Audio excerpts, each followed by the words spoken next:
અરે તારીખ આજે 11 ફેબ્રુઆરી 2026 રોજના અનુક્રમમાં આપણે આ શ્રી રામાનુજાચાર્યકૃત વ્યાસસૂત્રનું શ્રીભાષ્ય જોઈ રહ્યા છે. એમાં ગઈકાલે આપણે અવિદ્યાવાદનું એટલે માયાવાદનું ખંડન શરૂ કરેલું.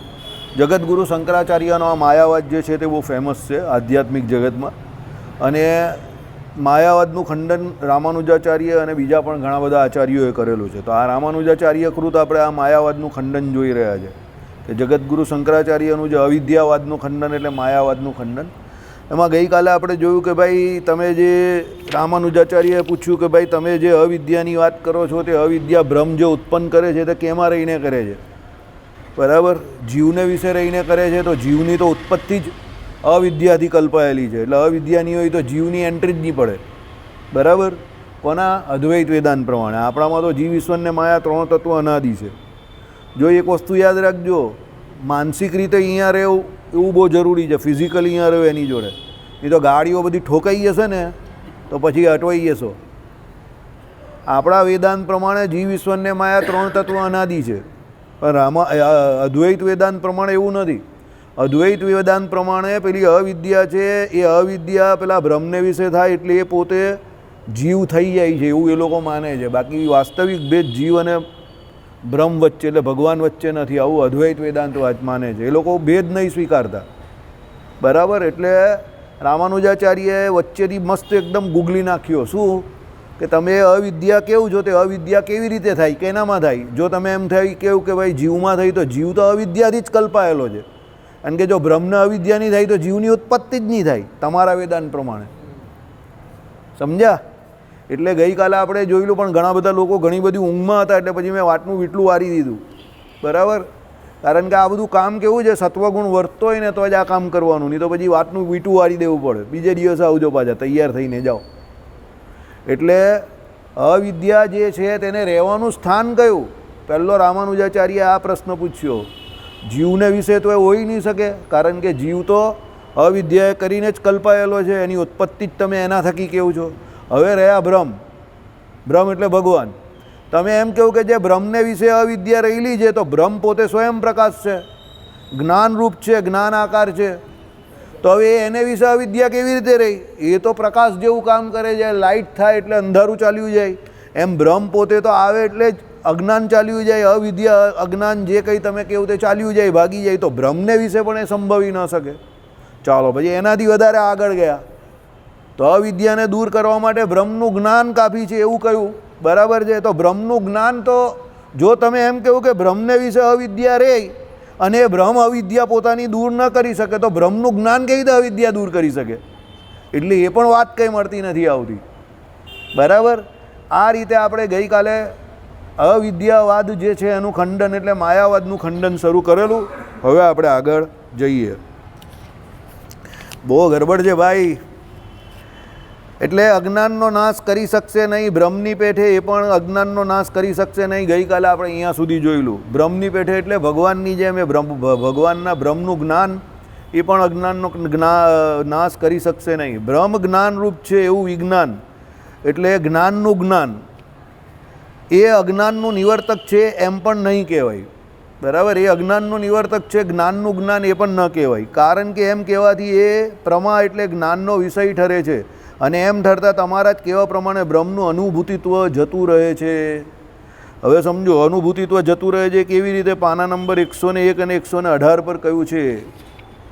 હવે એ લોકો જ કહેલું પેલું, એ લોકો અનુભૂતિને નથી માનતા તેની વાત છે. અદ્વૈતીઓ શું કહે છે કે ભાઈ અનુભૂતિને પરમેનન્ટ નહીં માનતા. એ લોકો શું કહે છે કે ભાઈ અનુભૂતિ પણ કેવી છે, તો આવે ને જાય એવી છે. બરાબર, આપણે તો કેવું કહીએ છીએ કે ભાઈ બ્રહ્મ અને એની અનુભૂતિ બે અલગ વસ્તુ છે. સમજો, રામાનુજ વેદાંત એવું કહે છે કે ભગવાન છે અને એની અનુભૂતિ જીવને થાય છે. ત્યારે એ લોકો જે અનુભૂતિ છે તે જ બ્રહ્મ છે એવું કહે છે. કોણ? અદ્વૈતીઓ એવું કહે છે. હવે અહીંયા શું કહ્યું છે કે ભાઈ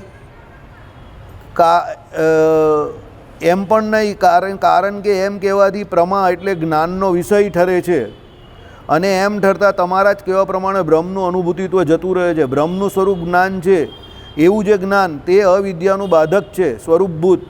જ્ઞાન તે બાધક નથી એમ જો કહેતા હો તો તે પણ ખોટું છે, કારણ કે બંને જ્ઞાન બ્રહ્મના સ્વરૂપનો પ્રકાશ છે, તો પછી એક અવિદ્યાનું વિરોધી છે અને એક નથી એમ ફેરફાર શા માટે રહેવો જોઈએ સમજાતું નથી. હવે આ થોડીક ગરબડવાળી વાત છે. હવે અદ્વૈત વેદાંતમાં આવે છે, સમજો. એક જગ્યા પર એ લોકો શું કહે છે કે ભાઈ બ્રહ્મને વિશે અવિદ્યા એટલે જ્ઞાન અજ્ઞાન આવ્યું, ને બીજી જગ્યા પર એ બ્રહ્મનું જ્ઞાન છે એનાથી જે અવિદ્યા દૂર થાય છે એવું કહ્યું. એવું કહે જ ને એ લોકો કે બ્રહ્મને વિશે અવિદ્યા જે છે એને કરીને જીવ થયા, બરાબર, અને બીજી જગ્યા પર એ બ્રહ્મને પાછું જ્ઞાન થયું પોતે પોતાના સ્વરૂપનું, એટલે એ બાદ થઈ ગયું, એટલે જીવ પાછો પોતે પોતાને બ્રહ્મ કહી બેઠો, બરાબર છે ને. આવું એ લોકો કહે છે. તો એ બંનેની અહીંયા વાત કરેલી છે. કોણે? રામાનુજાચાર્યએ. હવે જ્યાં સુધી તમને અદ્વૈત વેદાંતની પૂરેપૂરી સમજણ નહીં હશે ત્યાં સુધી આ ખંડન ખબર નહીં પડશે, સમજો. એટલે રામાનુજાચાર્યએ શું કહ્યું તે સાંભળો. અવિદ્યાનું બાધક છે કયું? બ્રહ્મના સ્વરૂપનું જ્ઞાન. એટલે બ્રહ્મને એના સ્વરૂપનું જ્ઞાન થયું એ અવિદ્યાનું બાધક છે, સ્વરૂપભૂત, બરાબર. એટલે શું કહ્યું? એવું જે જ્ઞાન તે અવિદ્યાનું બાધક છે, સ્વરૂપભૂત. એટલે શું છે? અર્થાત જ્ઞાન એટલે બ્રહ્મ સ્વરૂપનું જ્ઞાન અવિદ્યાનું બાધક છે. પહેલું જ્ઞાન નહીં, જે જ્ઞાન બ્રહ્મનું સ્વરૂપ છે તે નહીં, સમજો. ઓરિજિનલ જે એ લોકો એમ કહે છે કે ભાઈ સત્યમ જ્ઞાનમ અનંતમ બ્રહ્મ, એમાં સત્યમ કેવું, જ્ઞાનમ કેવું અને અનંતમ કેવું, એ બ્રહ્મનું શું છે? સ્વરૂપ લક્ષણ છે. તો એ જ્ઞાન અવિદ્યાનું બાધક નથી. હવે આઈડિયા આવે જ તમને હું જે કહું તે? નીચેની જોયા કરો ભગત, અહીંયા ધ્યાન આપો બધા. હું કોઈને ટોકું તો એના ભલા માટે ટોકીશ, યાદ રાખજો, સમજજો. શરૂઆત આપણે અદ્વૈત વેદાંતની કરેલી, તેમાં ક્યાંથી કરેલી? તો સત્યમ જ્ઞાનમ અનંતમ બ્રહ્મ, આવું લક્ષણ આપણે એક શ્રુતિમાંથી શીખેલા. હવે એમાં સત્યમ કેવું, જ્ઞાનમ કેવું કે અનંતમ કેવું? તો એ અદ્વૈત વેદાંત પ્રમાણે શું છે? બધા પર્યાયવાચક શબ્દ છે બ્રહ્મના. એટલે બ્રહ્મ એટલે સત્યમ, બ્રહ્મ એટલે જ્ઞાનમ અને બ્રહ્મ એટલે અનંતમ. આવું કોણ કહે છે? અદ્વૈત વેદાંત. એટલે જગતગુરુ શંકરાચાર્યનું અદ્વૈત વેદાંત શું કહે છે કે બ્રહ્મ જે છે એનું સ્વરૂપ લક્ષણ જ એવું છે કે એમાં સત્યમ પણ આવી જાય, જ્ઞાનમ પણ આવી જાય અને અનંતમ પણ આવી જાય. અનંતમ એટલે સર્વવ્યાપક, સત્ય એટલે ત્રિકાળબાધિત, અને જ્ઞાનમ એટલે પાછું એ લોકો એવી રીતે નહીં કહેતા, એ લોકો ઉલટું કહે છે. સત્યમ એટલે કેવું કે જે જુઠ્ઠું નથી તેવું, જ્ઞાનમ એટલે એ લોકો શું કહે જે જળ નથી તેવું, અને અનંતમમાં એ લોકો સર્વવ્યાપક કહે છે. હવે આ બ્રહ્મનું સ્વરૂપ લક્ષણ છે. અદ્વૈત વેદાંત પ્રમાણે આ શું છે? બ્રહ્મનું સ્વરૂપ લક્ષણ છે. પણ વિશિષ્ટ અદ્વૈત વેદાંત પ્રમાણે આ શ્રુતિનો સત્યમ, જ્ઞાનમ અને અનંતમ આ ત્રણ ભગવાનના વિશેષણ છે. કારણ કે પાછળ બ્રહ્મ જે કહ્યું છે એ વિશેષ્ય છે, અને એ વિશેષ્ય જે બ્રહ્મ જે છે એટલે ભગવાન એના ત્રણ આ વિશેષણ છે. કયું? સત્યમ કેવું, જ્ઞાનમ કેવું અને અનંતમ કેવું. કેવી રીતે? કે એ બ્રહ્મ જે છે એનું પહેલું વિશેષણ જે સત્યમ છે, એટલે એ ત્રિકાળબાધિત તત્વ છે. ભૂત, ભવિષ્ય અને વર્તમાનમાં દેશકાળ અને વસ્તુથી અપરિછિન્ન છે, એટલે એને સત્ય કહ્યું. અપરિછિન્ન એટલે સર્વ દેશમાં એક સરખું હોય, અમાપ, બરાબર. સર્વ કાળમાં એક સરખા ભગવાન, ભૂત, ભવિષ્ય અને વર્તમાનમાં, અને સર્વ વસ્તુઓમાં એ ભગવાન એક સરખા. પૂર્ણમદ પૂર્ણમિદમ પૂર્ણાત પૂર્ણમુદચ્યતે પૂર્ણસ્ય પૂર્ણમાદાય પૂર્ણમેવા વશિષ્યતે. બધા ભગવાન દરેક જગ્યા પર પરિપૂર્ણ, બરાબર. જ્ઞાનમ, તો એ ભગવાનમાં શું રહેલું છે? ભગવાન જ્ઞાન સ્વરૂપ પણ છે, જ્ઞાન નામનો ગુણ પણ રહેલો છે. કેવી રીતે? ભાઈ એ ભગવાન જે છે તે કેવા છે? તો યહ સર્વવિત, સર્વજ્ઞ, સર્વવિત. તો અનંત કોટી બ્રહ્માંડમાં જેટલા જીવ રહ્યા છે એ જીવને વિશે અંતર્યામી પણ રહ્યા છે, અને જીવના અનંત કોટી કાળના એ કર્મોને ભગવાન જાણે છે.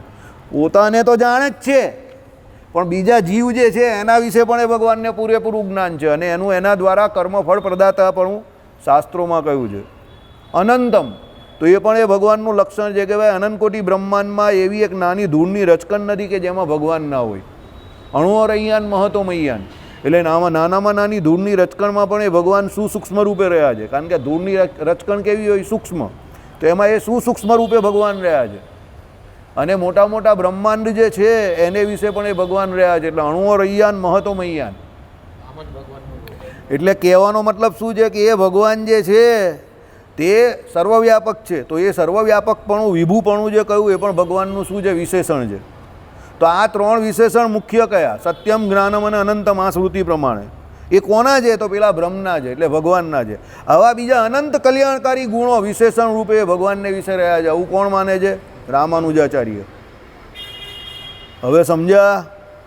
એટલે અદ્વૈત વેદાંતિ જે આ સ્વરૂપ લક્ષણ કહી છે, સત્યમ જ્ઞાનમ અને અનંતમ, એ સ્વરૂપ લક્ષણમાં જે જ્ઞાન શબ્દ કયો એ બાધક છે એવું નહીં કહ્યું અહીંયા.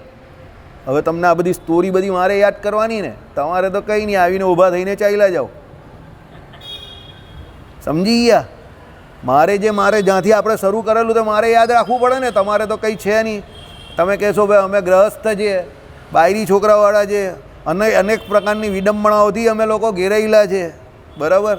તમે તો કેવા છો? તો બુઠ્ઠાલાલ જો આવો, બરાબર? એટલે તમને વાંધો આવે નહીં. ભાઈ અમે બુઠ્ઠાલાલ રાજી છે, અમને કંઈ વાંધો નથી. જો હોશિયાર બનાવતું હોય અને તમારા જેવો હોશિયાર બનાવતું હોય તો મારે તમારા જેવો હોશિયાર બનવું નથી. અને જો ગગા રહેવાતું હોય અને જો મારા જેવા ગગા રહેવાતું હોય તો હું આ ગગો રહીને રાજી છું, બરાબર? ચાલો, એટલે કહેવાનું તાત્પર્ય શું છે? સત્યમ કેવું, જ્ઞાનમ કેવું કે અનંતમ કેવું, એ બધા ભગવત લક્ષણ છે. આવું કોણ કહે છે? રામાનુજાચાર્ય કહે છે. હવે આ જે અહીંયા કહ્યું કે બાધક એટલે અજ્ઞાનની નિવૃત્તિ કરનારું, તે આ સ્વરૂપ લક્ષણ નહીં, અદ્વૈતીઓ એવું કહે છે, સત્યમ જ્ઞાનમ અનંતમ વાળું. પણ કયું? જે પેલી એને અવિદ્યા વળગે અને એને કરીને એ બ્રહ્મ પોતાને જીવ માને અને પછી એને એના સ્વરૂપનું જ્ઞાન થાય, એ બીજું જે જ્ઞાન થયું પોતે પોતાના સ્વરૂપનું, એ બાધક લક્ષણવાળું છે. હવે સમજ પડી? આવો દાવો કોણ કરે છે? અદ્વૈતીઓ કરે છે. એટલે હું તમને કહું, જ્યારે અદ્વૈતનું આવે ત્યારે એલર્ટ થઈ જવાનું, આ એરિયલ ઊભું કરી નાખવાનું. કારણ કે એ લોકોની વાત જે હોય ને તે તરત ગળે ઉતરે એવી નહીં હોય. હા, તમે ઘરે લઈને તો આ બેસો ને તમારા પોતાના ગળે, તો તમારા ગળે બે ગળ એ ને ગર એ બધું ભેગું થઈ જાય, ગરબડ થઈ જાય. કારણ કે એ લોકો શું છે, બહુ જલ્દી ફરી જાય છે. અદ્વૈતીઓની વાત કરીએ, બહુ જલ્દી ફરી જાય, તરત દઈને આમ, હા, તરત જ સ્પિન કરી નાખે બોલને, બરાબર? તમે વિચાર કરો કે આ જ્ઞાન ને પેલું જ્ઞાન ને આ બધી કઈ વાત છે. એટલે શાંત મગજ રાખવું પડે એકદમ, બરાબર? અને ધીરે ધીરે એનો ઉકેલ લાવવાનો. પહેલાં એનો મુદ્દો સમજો, પછી એનો ઉકેલ લાવો. ચાલો, કારણ કે બંને જ્ઞાન બ્રહ્મના સ્વરૂપનો પ્રકાશ છે, તો પછી એક અવિદ્યાનો વિરોધી છે અને એક નથી, એમ ફેરફાર શા માટે રહેવો જોઈએ તે સમજાતું નથી. હવે સમજ પડી ગઈ તમને? બંને જ્ઞાન કયા થયા તે સમજ્યા ને? એક પેલું સ્વરૂપ લક્ષણવાળું સત્યમ જ્ઞાનમ અનંતમ બ્રહ્મવાળું પહેલું, અને બીજું કયું? જ્યારે અવિદ્યા એની અંદર કલ્પાય અને જેને કરીને એ બ્રહ્મ પોતાને જીવ માને, પછી એ જીવને જ્યારે પોતાના સ્વરૂપનું જ્ઞાન થાય તે કયું? બીજું જ્ઞાન. એટલે અહીંયા રામાનુજાચાર્ય શું કહે? હાલું બીજું જ્ઞાન જે છે તે અવિદ્યાની નિવૃત્તિ કરે, તો પેલું પહેલું જ્ઞાન કેમ નહીં કરતું? તમે એનું જે સ્વરૂપ લક્ષણ જ કેવું છો, સત્યમ જ્ઞાનમ અનંતમ, બરાબર? મારા જેવો હોય તો જવાબ આપે કે આ તો પેલા ગ્રહસ્થાશ્રમી માણસની ગ્રહસ્થાશ્રમ કરવા જેવી વાત છે, કે એને પણ ખબર જ છે કે આ કરીને હું સુખી થવાનો નથી, પણ તો પણ કરું તો ખરો ને, બધા કરે તો હું પણ કરું, બરાબર? આઈડિયા આવે છે તમને? એટલે અહીંયા એક થિયરી છે જગદગુરુ શંકરાચાર્યના અદ્વૈતમાં, કે ભાઈ બધાને એવું જ્ઞાન છે કે આ લગ્ન કરીને કોઈ સુખી થયો નથી, મા બાપા બી સુખી થયેલા નહીં, એના બાપા પણ સુખી થયેલા નહીં, તો પણ બધા બાપા શું ઈચ્છે કે મારો છોકરો પહેલો લગ્ન કરે, એક જાય તો બીજા લગ્ન પણ કરે, એવું બાપા ઈચ્છે. એક વખત ફસાઈને પેલો બહાર નીકળ્યો હોય તો પણ પાછું એવું ઈચ્છે બાપા કે ભાઈ બીજા લગ્ન કરીને પાછો ફસાય, કારણ કે એના બાપા કે હું આખી જિંદગી ફસાયેલો રહ્યો તો એ કેમ બહાર નીકળી જાય. એટલે બાપા એમાં શું છોકરા જોડે હરીફાઈમાં ઉતરે કે હું માયામાં ફસાયેલો 80 વર્ષે પણ, તો મારો છોકરો કેમ 50 વર્ષે નીકળી જાય, ચાલો એને પણ ફસાવીએ પાછો, બરાબર? એટલે જગતગુરુ શંકરાચાર્ય શું કહે છે કે ભાઈ પહેલું સત્યમ જ્ઞાનમ અનંતમ બ્રહ્મ, એમાં જે જ્ઞાન જે છે તે સ્વરૂપ લક્ષણ છે. બીજી વખત પાછું એને અજ્ઞાને કરીને જે પોતાને જીવ માને અને પાછું એના સ્વરૂપનું જ્ઞાન થયું ત્યારે પછી એ એમ કહે કે પાછો પોતાને ભ્રમ સમજવા માંડે. તો પહેલાં એ ભ્રમ લક્ષણ હતું જ એનામાં જ્ઞાન, તો એ જ્ઞાન શું કરતું હતું ત્યારે? તો એનો જવાબ મેં તમને આ ગ્રહસ્થાશ્રમવાળો આપ્યો કે જ્ઞાન બધાને છે, તો પણ પેલો હું જરા જોઉં મનીષભાઈનું કામ શું હતું એને, બરાબર? આપણો પેલો છે ને જોક, યાદ છે ને તમને બધાને, બરાબર? ગુપ્તીને ભાલા ને દંડા લઈને બધા આવ્યા રિક્ષા લઈને અને પૂછતા હતા કે મનીષ કોણ છે, મનીષ કોણ છે, બરાબર? કોઈ બોલ્યું જ નહીં. પછી એક છોકરો આવ્યો, આના જેવો નહીં હતો, કોના જેવો હતો, અશોકભાઈ જેવો હતો. એ કહે ભાઈ હું મનીષ છું. પેલા લોકો એને હારી પેદે ઝપેટી નાખ્યો અને પછી પેલા લોકો ચાલ્યા ગયા. એટલે પછી હું ગયો અશોકભાઈ પાસે, ભાઈ તમારું નામ તો અશોકભાઈ છે, તો તમે મનીષ કેમ કહ્યું? અશોકભાઈ મારે જાણવું હતું કે એ લોકોને મનીષનું કામ શું હતું. એટલે મેં કહ્યું લે જાણી લીધું કે શું કામ હતું, દંડા પડ્યા બરાબર. તે કહે હવે જાણી લીધું કે શું કામ હતું. એટલે આ આવું કામ છે કે ભાઈ માયા જે છે તે બધા જાણે છે કે કોઈ સુખી થયો નથી, પણ બધાને શું છે માયાથી હું સુખ મેળવી લેવ. ચાલની જરા મજા લઈએ આપણે પણ, બરાબર. એ મજા લેવામાં એની બધી મજા નીકળી જાય. ચાલો, એટલે આ પ્રમાણેની અહીંયા વાત છે. ઓકે, કહેવાનું તાત્પર્ય એવું છે કે બ્રહ્મ જ્ઞાન સ્વરૂપ છે. એ જ્ઞાન વડે બ્રહ્મનો જે સ્વભાવ એટલે સ્વરૂપ જાણવામાં આવે છે. સ્વભાવ પોતે પોતાની મેળે જ પ્રકાશે છે, કારણ કે બ્રહ્મ સ્વયં પ્રકાશ છે. માટે અવિદ્યાના વિરોધિત્વની બાબતમાં સ્વરૂપ એટલે બ્રહ્મ સ્વરૂપાત્મક જ્ઞાન અને સ્વરૂપ વિષયક એટલે બ્રહ્મ જ્ઞાન સ્વરૂપ છે એવું જ્ઞાન, બે વચ્ચે કાંઈ તફાવત નથી. હવે અહીંયા શું કહ્યું તે સાંભળો. પ્રથમ અને સ્વરૂપભૂત એટલે માટે અવિદ્યાના વિરોધત્વની બાબતમાં સ્વરૂપ બ્રહ્મ સ્વરૂપાત્મક જ્ઞાન એટલે પહેલું જ્ઞાન, પેલું સત્યમ જ્ઞાનમ અનંતમવાળું જ્ઞાન, અને સ્વરૂપ વિષયક એટલે બ્રહ્મ જ્ઞાન સ્વરૂપ છે એવું જ્ઞાન. બે વચ્ચે કાંઈ ફરક નથી એટલે પેલું સ્વરૂપભૂત જ્ઞાન. એટલે બંને વચ્ચે ફરક નથી. એટલે શું કહ્યું અહીંયા સાંભળો. બ્રહ્મ જ્ઞાન સ્વરૂપ એટલે દ્વિતીય જ્ઞાન સ્વરૂપ જે છે તે. દ્વિતીય એટલે પેલું બીજી વખત થયું તે. પ્રથમ એટલે પેલું પહેલું. હવે જ્યારે અહીંયા જો પ્રથમ ને દ્વિતીય આવે તો તમારે આ પ્રમાણે એ ભેદ સમજવો પડશે. પ્રથમ એટલે કયું? પેલું બ્રહ્મ જે બ્રહ્મ જે પોતે જ્ઞાન સ્વરૂપ છે ને એનું સ્વરૂપ લક્ષણ જ જ્ઞાનવાળું છે, સત્યમ જ્ઞાનમ અનંતમવાળું, એ પ્રથમ જ્ઞાન. અને દ્વિતીય કયું? એ અવિદ્યાથી જ્યારે કલ્પાઈ જાય, પોતે પોતાને જીવ માને અને પછી પાછું એને એના સ્વરૂપનું જ્ઞાન થાય, તે દ્વિતીય જ્ઞાન. સમજી ગયા? પહેલું શું આવે? પ્રથમેશ. બીજું શું આવે? દ્વિતીયેશ. ત્રીજું શું આવે? તૃતીયેશ. ચોથું શું આવે? શું આવે?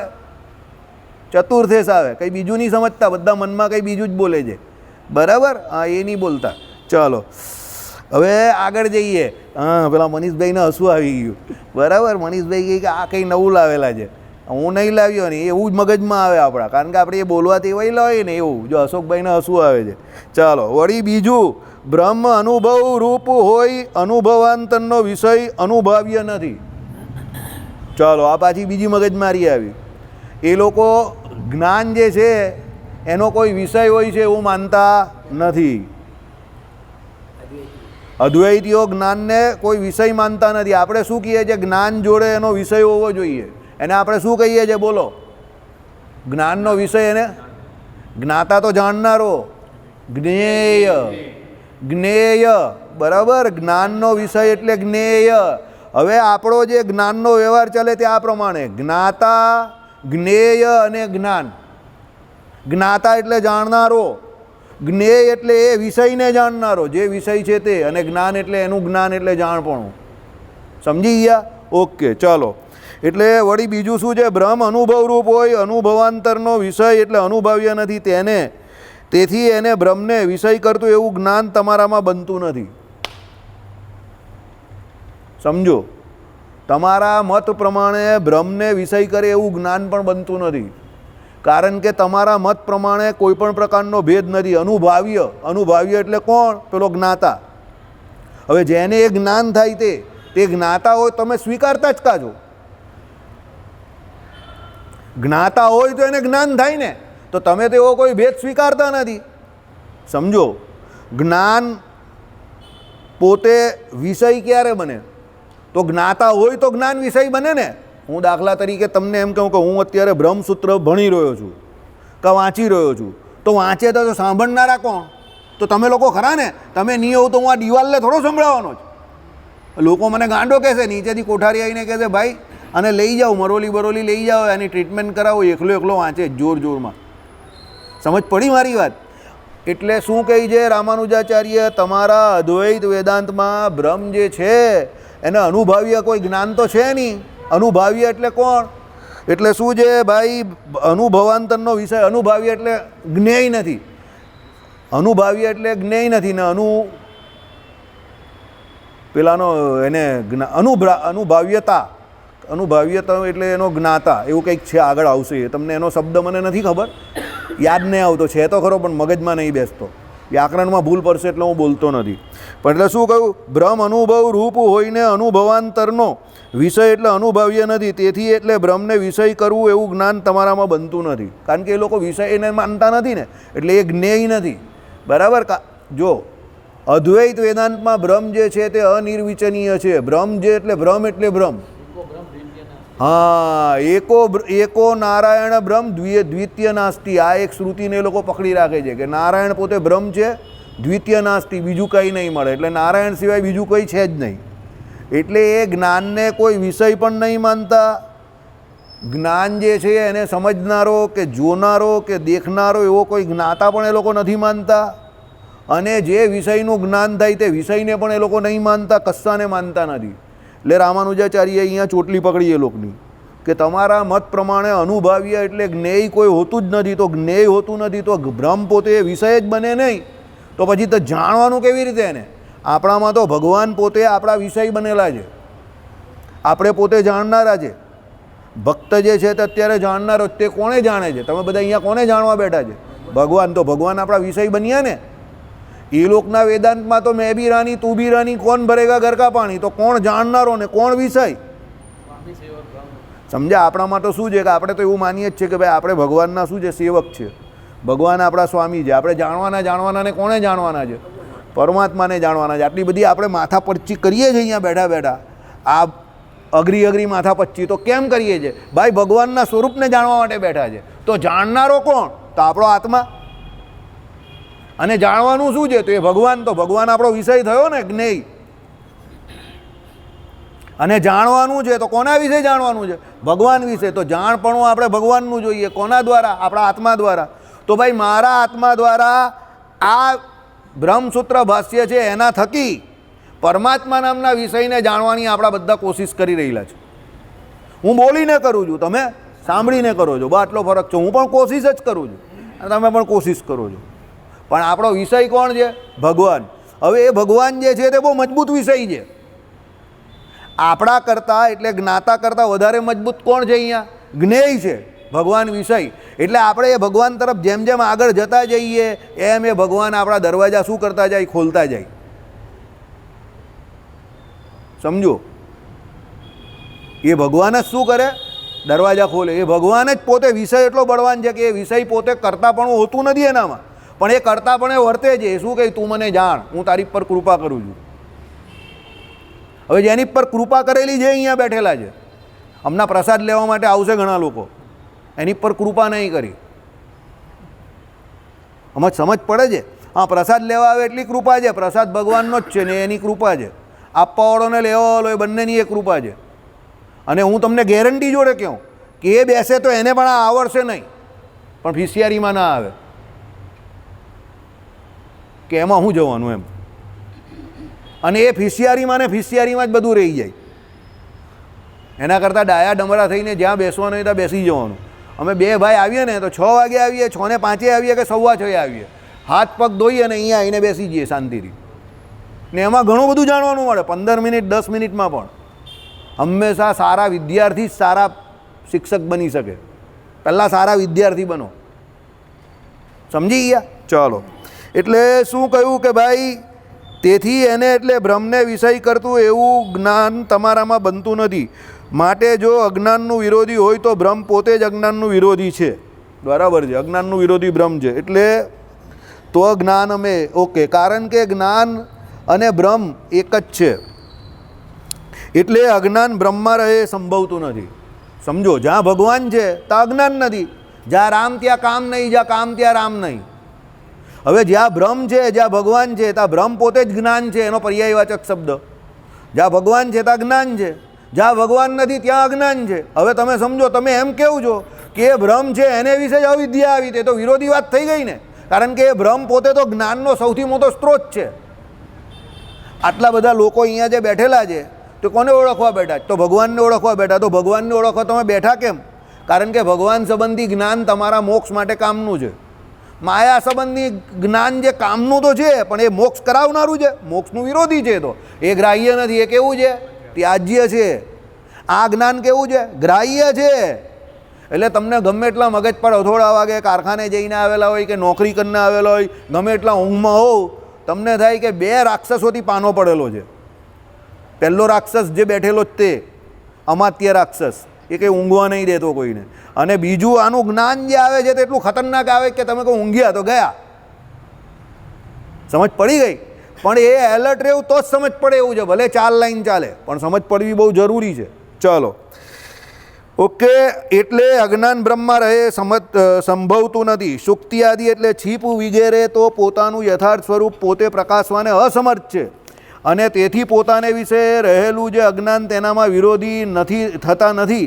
એટલે એ અજ્ઞાન ટાળવા માટે બીજા જ્ઞાનની તેઓ અપેક્ષા કરે છે, પોતાના યથાર્થ સ્વરૂપની જ્ઞાન.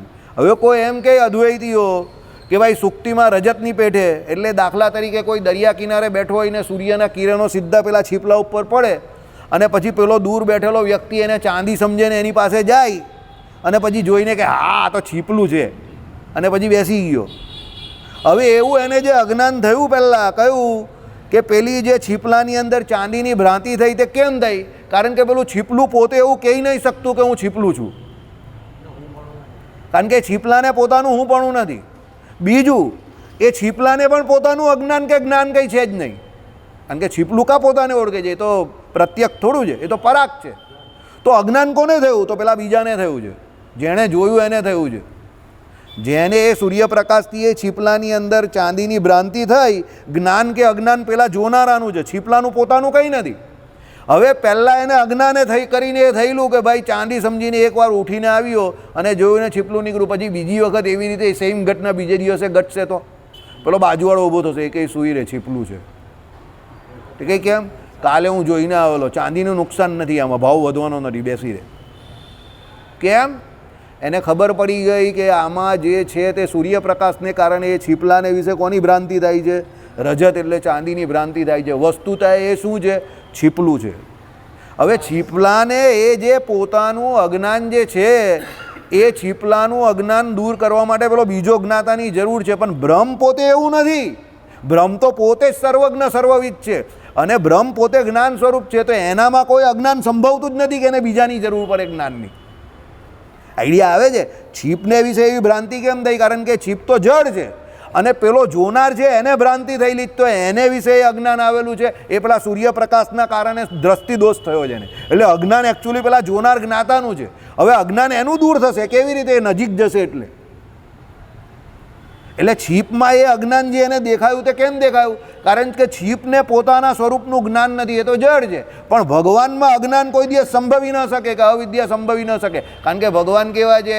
સર્વચેતનોના ચેતન છે, સર્વાત્મા છે. અને યહ સર્વજ્ઞ સર્વવિદ, એ પ્રમાણે ભગવાન પોતે જ્ઞાન સ્વરૂપ છે. અને એ ભગવાનનું જ્ઞાન તો કેવું છે? પોતે પોતાને તો જાણે જ છે અનંત કોટી કાળથી કે હું કેવો છું. અરે બીજા જે છે એને પણ જાણે છે. તો એને વિશે તો આ વિદ્યા કે માયા કોઈ દિવસ સંભવી શકે જ નહીં. જંગ જીતી લીધી ને, અદ્વૈત વેદાંતને પાછળ પાડી દીધું તમે લોકોએ, બરાબર? ચાલો આગળ જઈએ. એટલે એના અનુભવ, એટલે બ્રહ્મ સ્વરૂપનું પણ બ્રહ્મનું પોતાનું યથાર્થ સ્વરૂપ તો એના અનુભવ, સ્વ અનુભવ થકી સિદ્ધ છે. એટલે બ્રહ્મ સ્વ અજ્ઞાનથી વિરોધી છે જ, એટલે તેથી એ અજ્ઞાન ટાળનાર બીજા કોઈની જરૂર પડવી ન જોઈએ. એટલે ભગવાનને પોતાના અજ્ઞાનને ટાળવા માટે બીજા કોઈની જરૂર પડતી નથી. પહેલી તો વાત જ છે કે ભગવાનને પોતાને અજ્ઞાન થાય જ નહીં. અમે લોકોએ જ્યારે આ ચાલુ થયેલું ત્યારે પ્રદક્ષિણાને વિશે મેં અને ગિરીશભાઈ આ ગણેશજીની જે આપણી એ મૂર્તિ પાસેથી પ્રદક્ષિણા કરતા હતા ત્યારે આ વાત કરેલી કે ભાઈ અદ્વૈત વેદાંતની સૌથી મોટી તકલીફ શું છે, કે એનો પ્રોબ્લેમ શું છે? આ કે બ્રહ્મને વિશે અવિદ્યાને કલ્પે છે. ભગવાનને વિશે અવિદ્યા આવે જ કાથી? ભગવાન તો અવિદ્યા દૂર કરવાનું સૌથી મોટું સ્ત્રોત છે, તો એને વિશે અવિદ્યા આવવાની જ કાથી? એટલે ત્યાં જ આખું વેદાંત ફેલ થઈ જાય છે. સમજી ગયા? ચલો, કદાચ એમ કહેવામાં આવે કે બ્રહ્મ વ્યતિરિક્ત એટલે બ્રહ્મથી જુદું જે જણાય છે તે મિથ્યા છે. એ પ્રકારનું જે જ્ઞાન તે અજ્ઞાનનું વિરોધી છે. હવે પાછું બીજું કંઈક છોડશે નહીં, અભિભીઓ છોડેગા નહીં, બરાબર? એટલે હવે શું કહે છે કે એમ કહેવામાં આવે કે બ્રહ્મ વ્યતિરિક્ત એટલે બ્રહ્મથી જુદું જે જણાય છે તે મિથ્યા છે, બરાબર? એટલે આ બ્રહ્મ જે છે એટલે ભગવાનથી જુદું જે કંઈ આ દુનિયામાં તમને આ બીજું બધું જે અજ્ઞાને કરીને દેખાય છે બધું મિથ્યા છે. જગત મિથ્યા નારાયણ સત્ય જે અદ્વૈતનું મેઇન સૂત્ર છે તે. ચાલો, એ મિથ્યા છે એ પ્રકારનું જ્ઞાન તે અજ્ઞાનનું વિરોધી છે. ભાઈ હવે એ પ્રકારનું જે જ્ઞાન થયું કે આ બધું જે છે તે બ્રહ્મ સિવાય મિથ્યા છે, બરાબર છે, તે અજ્ઞાનનું વિરોધી છે. ખબર પડી ગઈ એને કે ભાઈ આ બધું મિથ્યા છે, બરાબર છે. અશોકભાઈને વર્ષોથી ખબર છે કે બધું મિથ્યા છે, તો પણ છોડીને જઈ શકતા નથી, બરાબર. ચાલો, મિથ્યા છે, પાછું મિથ્યા છે તે એને મિથ્યામાં હેરાન પણ બહુ કરે છે. મિથ્યા વસ્તુ સત્યને હેરાન કરે તો સત્ય મિથ્યાને નહીં છોડી શકતું, બરાબર. એવી તકલીફ છે અહીંયા તો. ચલો, મુઠિયા પણ નહીં મળતા, એ પણ આપણા ઘરે જ બનાવે, એ લોકોમાં મુઠિયા નહીં બનાવે. પરંતુ એ પણ ખોટું છે. બ્રહ્મ સિવાયનું બધું મિથ્યા છે એ પ્રકારનું જ્ઞાન તે વિરોધી શેનું છે? બ્રહ્મના યથાર્થ સ્વરૂપના અજ્ઞાનનું વિરોધી છે કે પ્રપંચ સત્ય એવું જે અજ્ઞાન તેનું વિરોધી છે? એ વાતનું વિવેચન કરો, બરાબર. એટલે રામાનુજાચાર્યએ કહ્યું ભાઈ તમે, હું તમને બોચીમાંથી એમ પકડું છું કે તમે જે કહેવું છો કે આ બધું મિથ્યા છે, એ જે જ્ઞાન જે છે તે વિરોધી. તો કોનું વિરોધી છે? પહેલું શું કહ્યું? બ્રહ્મના યથાર્થ સ્વરૂપના અજ્ઞાનનું વિરોધી છે કે ભાઈ બ્રહ્મનું પહેલું જે ઓરિજિનલ સ્વરૂપ જે છે એની અંદર જે અજ્ઞાન છે એનું વિરોધી, કે પ્રપંચ સત્ય છે એવું જે અજ્ઞાન તેનું વિરોધી છે, કે આ બધો પ્રપંચ જે છે એ સત્ય એવું જે માને છે, બરાબર, એનું વિરોધી છે, બરાબર. હવે હું કાલે જ ચલવીશ, કારણ કે મનીષ બંને જે છે, એક મનીષ તો બરાબર છે, બીજા મનીષના આંખો ઓજલ થઈ રહેલી છે, આંખો મેં અંગારે, બરાબર. અભી વો સોને વાલા હે, તો એ પહેલાં હું ભાગી જાઉં છું. શ્રીપતિમ શ્રીધરમ સર્વદેવેશ્વરમ ભક્તિધર્માત્મજમ વાસુદેવમ રે માધવમ કેશવ